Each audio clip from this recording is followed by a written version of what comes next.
زبیر صاحب اب یہی سوال آپ سے کہ کون سا ایک قدم ہے، ذرا خالد صاحب نے پریسائزلی بتائی نا کہ بھائی یہ تو کرو یار، تو اس کے لانگ ٹرم فوائد ہوں گے ساتھ. آپ کے شعبے سے منسلک میں یہی پوچھوں کہ بھائی یہ ایک کام بجٹ میں آج ہی کرے گورنمنٹ تو بہتر ہوگا. سر سب سے پہلے تو میں یہ بات کروں گا کہ آپ کسی بھی شعبے کے شخص کو بٹھائیں گے تو جس طرح کے جذبات ان کے سنیں وہی جذبات میں ہر ایک شعبے والا بات کرے. جی ایسا ہی. It tells you the story کہ ہمارے حال کیا ہے.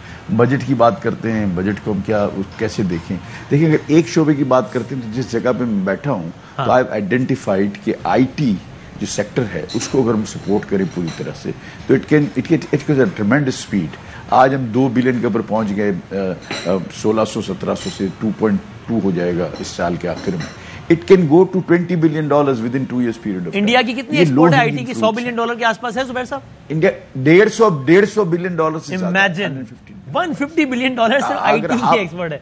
ہم پورے ملک میں $30 بلین ایکسپورٹ کر کے ہم بھنگڑے ڈال رہے ہوتے ہیں کہ وہ جی پوری ملک 30 بلین پہ پہنچ گئے جی اگر پہنچے تو. اب جو ہمارے پاس لوگ آتے ہیں وہ کیا کہتے ہیں کہ جی ہمارے اوپر آپ نے ٹیکس لگا دیا ہے.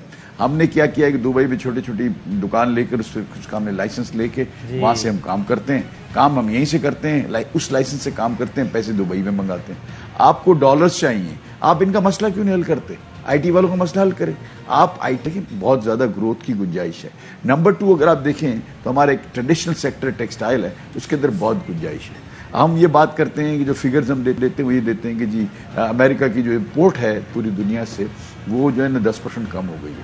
EU کی امپورٹ 13% کم ہو گئی ہے، اور اسی لیے ہماری بھی جو ہے نا وہ ان کو ایکسپورٹ جو ہے وہ 9% کم ہو گئی ہے، اور وہاں جو ہے نا ہماری کوئی 11% کم ہو گئی ہے. تو ہم یہ فگرز وائز جتنے ان کی امپورٹ ہے اتنا ایسا نہیں ہے.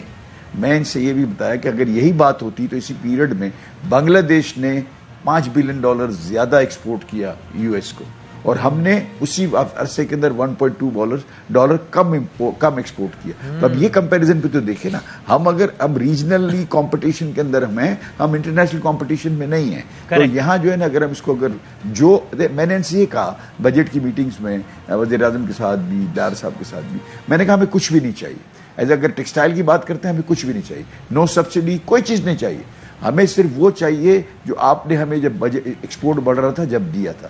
آپ نے اس وقت ایکسپورٹ جب بڑھ رہا تھا 7-8% انٹرسٹ کا ریٹ تھا، DLTL آپ دیتے تھے، فاسٹ کے اندر سیل ٹیکس ریفنڈ آتے تھے آپ کا. اس کے بعد جو ریجنلی کمپیٹیٹو گیس اور الیکٹریسٹی کے ٹیرف تھے، اور جو ہے نا آپ کے تمام ایسی پیرامیٹر جو آپ نے ہم کو دیا، جو حکومت نے ہم کو دیا، اس کو آپ کنٹینیو. وہ کہتے جی IMF منع کرتی ہے. میں نے اس کا ان کو سولوشن دیا کہ IMF بالکل ٹھیک منع کرتی ہے، آپ سبسڈی نہیں دے سکتے، ہمیں سبسڈی چاہیے ہی نہیں. آپ جو ہم سے سبسڈی لے رہے ہیں اس کو ہم روکنے کی بات کر رہے ہیں، ہم کراس سبسڈی کی بات کر رہے ہیں. ہم یہ کہہ رہے ہیں کہ اگر آپ سبسڈی نہیں دے سکتے، IMF یہ تو نہیں منع کرتا کہ آپ ایٹ کاسٹ پرائز پر انڈسٹری کو اپنی گیس دیں، یہ تو کوئی منع نہیں کر سکتا. تو جو آپ کی کاسٹ آ رہی ہے وہ لے لیں، اس کے اوور اینڈ ابو جب آپ ڈومیسٹک کی اور جب آپ اس کی فرٹیلائزر کی سبسڈی لگاتے ہیں تو یہ بلون اپ ہو جاتا ہے، بیکمز ان کمپیٹیٹو. میرا اور ان کا فرق جو ہے نا وہ 30% کا ہے. تو بدامی صاحب مسئلہ یہ ہے کہ آج ہم بات کرتے ہیں 8,000 بلین پچھلا تھا، 9.2 کا ہم نے بجٹ بنا دیا. آپ ٹیکسز کس پہ ڈال رہے ہیں؟ وہی جو دے رہے ہیں ان کے اوپر واپس. مجھے تو سمجھ میں نہیں آتا کہاں روم نہیں ہے ٹیکس لگانے کا. مجھے تو لگتا ہے ٹیکس لگانا ہی نہیں چاہیے، اس لیے کہ آپ 8,000 بلین جب آپ نے کیا تو اس وقت آپ کا جو ڈالر کی جو آپ نے جو گنا تھا اپنے بجٹ میں وہ $240 کا تھا. آج اس بجٹ میں آپ نے $290 کا گنا ہے. اگر اسی کے آپ گروتھ کو کاؤنٹ کر لیں تو جو آپ کا یہ جو 800 سے 900 بلین تو وہی بن جاتا ہے. تو آپ نے 9.2 کا کیا ہے، تو اگر اس کا مطلب تو نئے ٹیکس لگانے کی ضرورت نہیں. صحیح. میں یہ کہتا ہوں ٹھیک ہے، میں زبیر صاحب آتا ہوں آپ کی دوبارہ. اب یہ طلعت انور صاحب، یہ میں ٹیکس کلیکشن کی بات کو لے کے آپ کی طرف آ سکوں اگر، کہ ظاہر عام آدمی یہی ہر دفعہ کی بجٹ کی بحث ہے کہ بھائی جان ٹیکس ریٹ نہ بڑھائیں، ٹیکس بیس بڑھائیں. کل ڈار صاحب نے دعویٰ بھی کیا کہ وہ جی پلس مائنس ظاہر ایگزیکٹ فگرز کہ جناب کو ٹارگٹ تھا 7 لاکھ نئے لوگوں کو ٹیکس نیٹ میں لانے کا، تو وہ تو ہم نے تو 9 لاکھ لا چھوڑے دی. Is it really happening?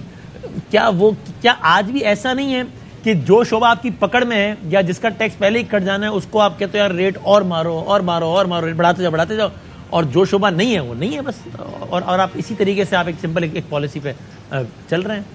غلط صاحب، سوری خاقان نجیب صاحب، خاقان نجیب صاحب. بدامی صاحب، جب میں سنتا ہوں بجٹ پہ ڈسکشن اور ان لوگوں کی جو کہ ویل انفارمڈ ہیں تو میں حکومت کو سب سے بڑا قصوروار یہ سمجھاتا ہوں کہ ان کو ایک آنیسٹ کانورسیشن کرنی چاہیے کہ آج 2 گھنٹے بعد کیا بجٹ پریزنٹ ہونے جا رہا ہے. آئی تھنک اتنا ضروری ہے یہ بات، بیکاز بالکل ہی گفتگو جو ہے وہ ایسی ہو رہی ہے کہ کوئی نارمل ٹائمز ہیں اور ان کا ایک نارمل بجٹ پریزنٹ ہونے جا رہا ہے. میں آپ کے گھر کی مثال دے کر سمجھاتا ہوں کہ ملک کہاں کھڑا ہے. پھر کوئی مانگے 1 روپیہ بھی، چاہے DLTL میں مانگے چاہے ریسرچ میں مانگے، آپ کے گھر کو 1 جولائی کو میں آؤں گا اور میں آپ سے کہوں گا کہ مجھے 7,500 ارب روپے آپ نے انٹرسٹ میں پے کرنے ہیں. بادامی صاحب میں آپ سے وہ پیسے لے جاؤں گا. آپ فیڈرل گورنمنٹ ہیں، آپ کے گھر میں اس دن 6.5 سے 7,500 ارب روپیہ چھوڑ جاؤں گا. اب آپ مجھے کہیں گے میرے پاس 7,500 ارب نہیں ہے بھائی انٹرسٹ میں دینے کے لیے، تو میں آپ کو کہوں گا کہ جائیے IMF کے پاس، جائیے ورلڈ بینک کے پاس، جائیے پاکستان کے ڈومیسٹک بینکس کے پاس، ان سے 23% پہ بورو